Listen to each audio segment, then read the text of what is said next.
त्रिदिवसीय पतंजलि जोग और ध्यान शिविर उद्यापित।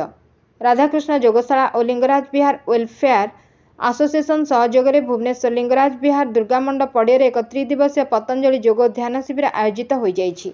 आज शिविर उद्यापनी दिवस रे 11 कुंडिया प्रातः यज्ञ और मंगलाचरण राष्ट्र वंदना गान सह योग साधना आरंभ होइतिला। एक भव्य और दिव्य वातावरण मध्य योग विशारद तथा पतंजलि योगपीठ ओडिशा राज्य प्रभारी श्रीजुक्त सुधांशु अधिकारी प्रत्यक्ष मार्गदर्शन में योग और ध्यान शिविर अंतिम दिन साधना समापन होइतिला। एही अवसर में से आम समस्तंकर दैनंदिन जीवन में योग यज्ञ और ध्यानर महत्व पर आलोकपात करथिले। एक संगीतमय वातावरण मध्य उपस्थित योगाभ्यासी माने एही शिविर को खूब उपभोग करथिले।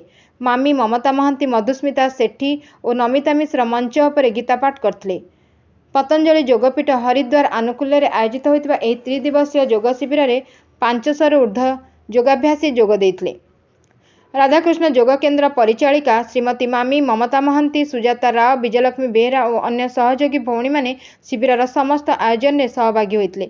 शिविरार्थी निःशुल्क वैद्य परामर्श सह आक्वाप्रेशर व्यवस्था करा जायतिला। एही त्रिदिवसीय योग शिविर में अन्यमानक मध्य अक्षय चौधरी, शिखा नायक, एनके मिश्र, एनके त्रिपाठी प्रमुख सहयोग करथिले। आगामी योग शिविर मार्च 29 आरंभ हो 31 पर्यंत बीजेपी नगर स्थित बक्सी जगबंधु योग केन्द्र बीडीए पार्क रे अनुष्ठित होब बोली सूचना दिया जायछि। Bureau report Ekamra news.